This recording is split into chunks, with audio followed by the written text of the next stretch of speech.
Sin duda que los consumos problemáticos no se pueden escindir del otro tema que está muy presente hoy en la agenda periodística, que está relacionado con la inseguridad y el narcomenudeo, el narcotráfico, ¿no?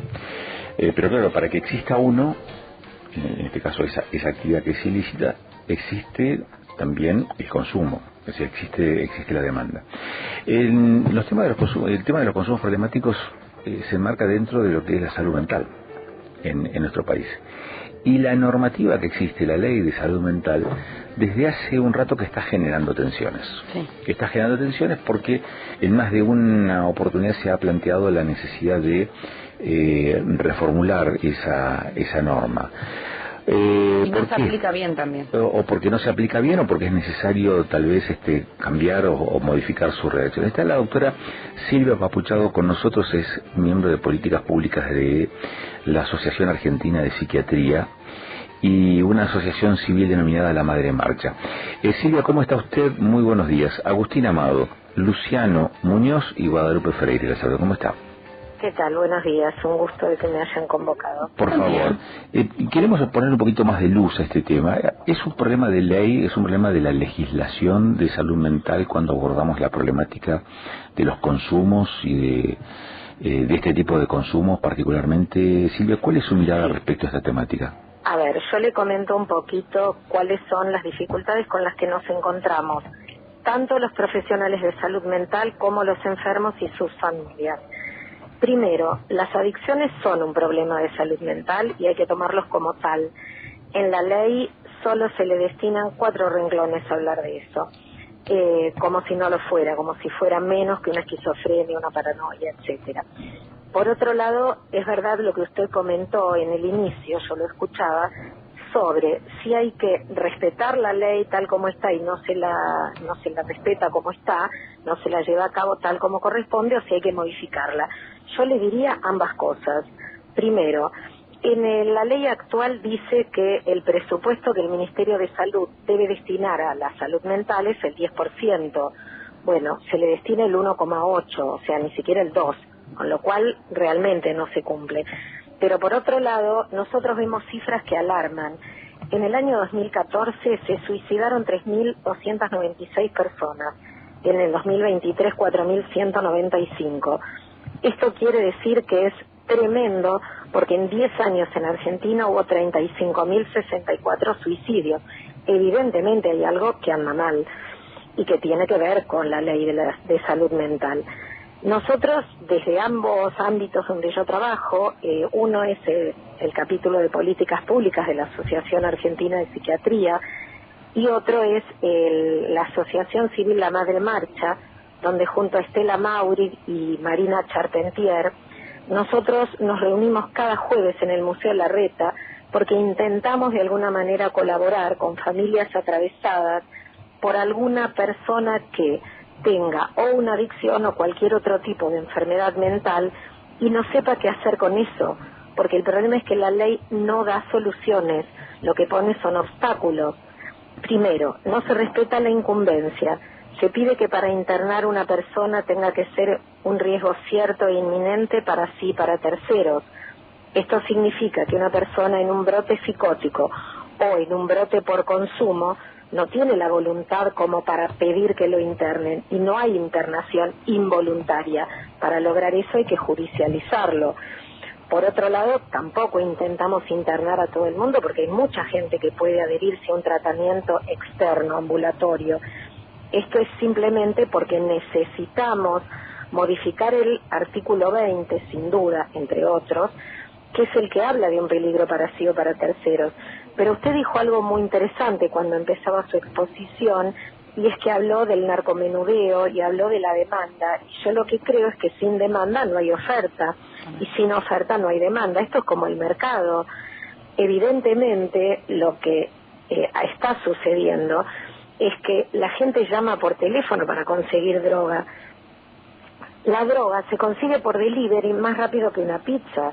Entonces, evidentemente, nosotros proponemos algo que se llama ESMI, que es Educación en Salud Mental Integral, y es capacitar a la gente desde los niños chiquitos, jardín, primaria, secundaria, docentes, fuerzas de seguridad, que se sepa de qué se habla cuando se habla de consumo. Porque hoy en día no solo se consumen sustancias, también hablamos de ludopatía. Chicos que en un recreo están gastando dinero que no tienen, de sus padres que no saben, en juegos en red, en casinos, que la única, digamos, premisa que tienen es preguntarle si es mayor de 18, a lo que responde sí, y bueno, hace menos de 2 semanas un chico de 14 años se suicidó, porque contrajo una deuda tan grande que era impagable para su familia. O sea que hay mucho para hacer sobre salud mental. Nosotros nos reunimos con senadores, con diputados. Yo estuve dando una charla en la bicameral a diputados y senadores en enero, proponiendo un cambio en algunos artículos de la ley. Seguimos trabajando para eso. El día 10 de octubre es el Día de la Salud Mental y desde Madre Marcha vamos a hacer un abrazo en Plaza de Mayo, va a ser una marcha pasional, solamente intentando, nuestro lema es abrazamos la salud mental, abrazamos la vida. Intentamos que de algún lugar, alguna oreja interesada escuche y nos permita modificar estos artículos de la ley que piden algunas cosas que no se dan en la realidad. Se solicita un equipo interdisciplinario. Para esto primero hay que hacer a veces una búsqueda de persona, hay que encontrarla, hay que llegar con el SAME psiquiátrico que existe acá en Cava, en el resto del país no hay el SAME psiquiátrico. Lograr que lleven a esa persona a un hospital, que en general es polivalente porque la ley quiere cerrar los monovalentes, porque lo llaman manicomios, cosa que no existe para nada, y una vez que llega ahí, un equipo interdisciplinario le hace unas preguntas, una entrevista y decide si es un peligro para sí o para terceros y si el peligro es riesgo cierto o inminente. Ahora, si está orientado en tiempo y espacio y le dice yo me quiero ir, lo dejan ir, porque la ley es lo que habilita que se haga. Con lo cual hay muchas cosas para mejorar en cuanto a lo que usted mencionó sobre consumos, sobre oferta y demanda, en cuanto a si hay que modificar cosas de la ley y si hay algunas de las que ya existen y que son buenas que no se respetan. Silvia, recién te escuchaba y iba tratando de tomar nota. En un momento dejé de seguirte, o sea, no podía tomar los datos que quería porque justamente era uno tras otro y la primera palabra que se me viene a la cabeza es preocupante.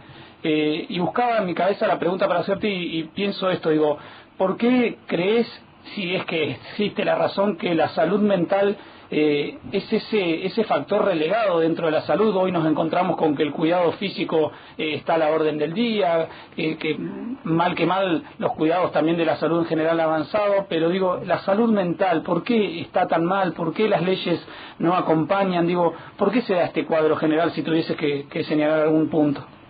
Mira, yo te diría 2 cosas. Primero, porque la salud mental siempre estuvo relegada. Tener una enfermedad mental es vergonzoso. Vos le podés contar a alguien que tenés un familiar con diabetes, que tiene cáncer, que sufre de los riñones, y te van a decir, pobre, qué barbaridad. Si vos le decís, se droga, te van a decir, y bueno, que largue, bueno, que afloje. Como si fuera que está dentro de su voluntad. Nadie elige la enfermedad que tiene. Ser adicto no es una elección, es una enfermedad. Como ser esquizofrénico, paranoico, nadie lo elige. Ahora, no es fácil hablar de la salud mental, mucho menos del suicidio. La gente cree que hablar de eso es fomentarlo en lugar de prevenirlo. Eso sería por un lado, porque toda la vida estuvo relegado, siempre estuvo escondido y siempre bajo la alfombra el tema de la salud mental. Y por otro lado, yo creo que la ley está sumamente ideologizada. Cuando se habla de la ley se dice que los psiquiatras no respetan los derechos humanos, que la internación y los hospitales monovalentes son manicomios. Por favor, los manicomios son antiguos templos griegos. Hace 50 años que no hay manicomios en Argentina. Hablo de Argentina, que es donde yo me manejo profesionalmente hace 40 años. No hay manicomios, hay hospitales monovalentes. La diferencia entre un monovalente y un polivalente es que un hospital monovalente se dedica específicamente a una patología. Por ejemplo, el Hospital Udaondo es un hospital de gastroenterología, lo que no significa que no tenga médicos cardiólogos, anestesiólogos, clínicos, pero su especialidad es la es la gastroenterología. En el caso de un monovalente psiquiátrico, la especialidad es la psiquiatría, que también tienen cardiólogos, también tienen clínicos, pediatra en el caso que haga falta, pero tienen esa especificidad, que es lo que en definitiva no se respeta, porque cuando se pide un equipo interdisciplinario, los que tienen que firmar una internación o un alta no siempre son psiquiatras, y la verdad es que la incumbencia de un psiquiatra es fundamental, es el único profesional capaz de medicar, entonces sabe qué tiene que darle. Si un psiquiatra no interviene en ese grupo interdisciplinario, y lo que hay es un psicólogo, un trabajador social, que son sumamente importantes, tanto en la internación como en la externación, pero se necesita la incumbencia de un médico, como se la necesita cuando una persona tiene un infarto. O sea, un enfermero es sumamente importante, pero hace falta un médico. Bueno, acá también. Entonces, la salud mental tiene como dos vertientes. Por un lado, la vergüenza, la culpa, que hice mal, por qué me tocó un hijo así, por qué estoy en pareja con alguien así. Siempre aparece la culpa y la vergüenza. Y por otro lado, un tema de ideología donde se piensa que no se respetan los derechos humanos, que internar a una persona es casi un capricho, cuando en realidad es el último eslabón de una cadena. Uno trata de hacer todo para evitar la internación, pero ustedes conocen muchísimos casos de gente muy famosa, de hecho, bueno, trabajó con Marina Charpentier, la mamá de Charlo, sí. Claro, que si no hubieran sido internados, hoy no estarían entre nosotros. Entonces quiere decir que no es algo malo internar a alguien, tampoco se pide que esté 40 años internado, el menor tiempo posible. Pero yo les cuento un caso de la semana pasada, tengo cientos de casos porque todos los jueves nos reunimos en el Museo Larreta y van 50, 80 familias a pedir ayuda. Pero un caso muy sencillo, me llama alguien y me dice que su pareja está con un brote psicótico, no por consumo, simplemente porque tiene un brote psicótico. Perfecto, logró que lo internen, lo cual yo no podía creerlo. Lo internaron y lo llevaron directamente, porque no había que desintoxicar, porque no era por adicciones, directamente a una clínica psiquiátrica, por supuesto que con una prepaga, porque esto gratis, olvídense. Lo llevan, lo tienen internado, me llama, me dice, está internado, no lo puedo visitar, le digo, es correcto, así funciona. Al otro día me llama y me dice, mañana le dan el alta. Yo le digo, ¿cómo mañana? Sí, porque no puede estar más de 72 horas. ¿Alguien piensa que una persona en un brote psicótico, después de 72 horas está en condiciones de no pasar primero por una externación intermedia, un hospital de día, etcétera? O sea, 3 días atrás estaba con un brote y 3 días después vuelve a la casa y sigue la vida como siempre. Bueno, eso es uno de los tantos ejemplos que podría contarles. Silvia, ¿cómo estás? Guadalupe te saluda. ¿Qué tal? Buenos días. De esto que estuviste diciendo, a mí algo que me quedó resonando mucho es el tema de la vergüenza, ¿no? Porque siempre que se habla de la salud mental hay mucha gente que le da vergüenza a decir que tienes depresión, psicosis. Hay mucho prejuicio durante la sociedad en sí, ¿no? Porque algo que decías vos es que la diabetes no genera el mismo prejuicio que sí genera el tema de la salud mental. Y a mí me gustaría contar algo que capaz que a los oyentes también le sirve escuchar, porque cuando te duele la pierna uno va al traumatólogo. Pero cuando te duele la mente o la cabeza es necesario ir al psicólogo o también ir al psiquiatra, porque es importante la salud mental en este sentido. Y así como estábamos hablando del tema de tantos años que ha tenido la salud mental un tabú, y no te digo tantos años, acá te puedo decir, no sé, 5 años que ha dejado un poquito de estar tan estigmatizada. Qué bueno. ¿Vos pensás que ha sido así? Porque yo lo veo de esa forma hace muy poquitos años, pero en esta actualidad, en este 2024, ¿vos sentís que aún está estigmatizada? Mira, yo te puedo contar lo que yo veo y lo que yo escucho. Creo que a toda la sociedad le hace muy bien que mucha gente famosa, influencer, cantantes, deportistas, etcétera, hablen de su salud mental, que digan, sufro depresión, estoy pasando por un ataque de pánico, etcétera. ¿Por qué? Porque eso hace ver que a todos nos puede pasar, que nadie está exento, que no es una vergüenza, que una persona famosa también lo puede padecer. Y eso hace que un montón de gente se haya animado a hablar de eso. Eso también corre un poco, barre un poco con ese prejuicio. Tiene que ver con esto que vos decís, ¿no? En los últimos años en Argentina y en el mundo la gente empezó a hablar de eso. Deportistas, pero ni siquiera con una problemática. Por ejemplo, vayamos al Mundial. ¿Qué hizo nuestro gran arquero el Dibu? Dijo, hablo todas las semanas con mi psicólogo. Sí. Es genial, la gente se sorprendió y todo lo contrario, está muy bien que vaya. En otro momento hubieran dicho, uy, ¿qué le pasa que va un psicólogo? ¿Se entiende? Esto hace que la mirada cambie. Sí, es verdad. Silvia, tengo mensajes importantísimos de los oyentes en estos últimos minutos que tenemos.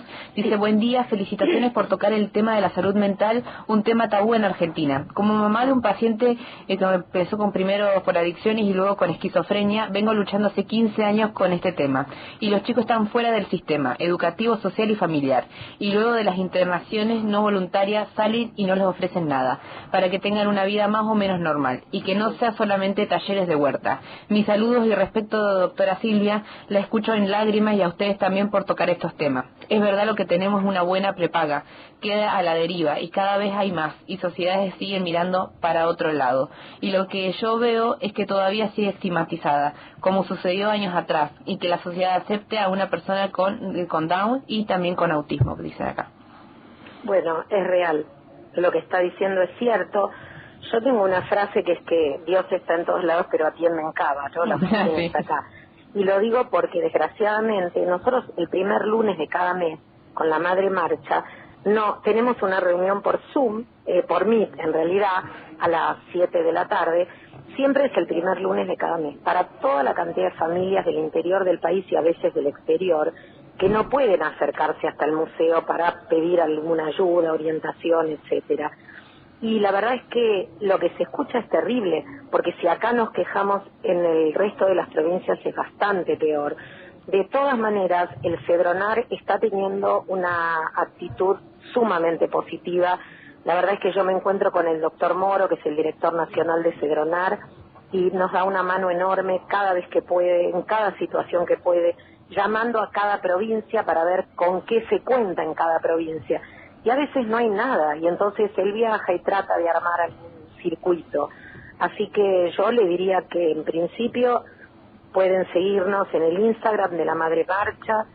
Yo tengo un canal de YouTube, doctora Silvia Papuchado, y les vamos a ir diciendo todas las actividades que hacemos, les vamos a dar una mano, a ver cómo se puede, en caso que se necesite, judicializar, internar, incluso ni siquiera eso, a veces simplemente educar y capacitarse para ver cómo tratar a la persona que está con una patología.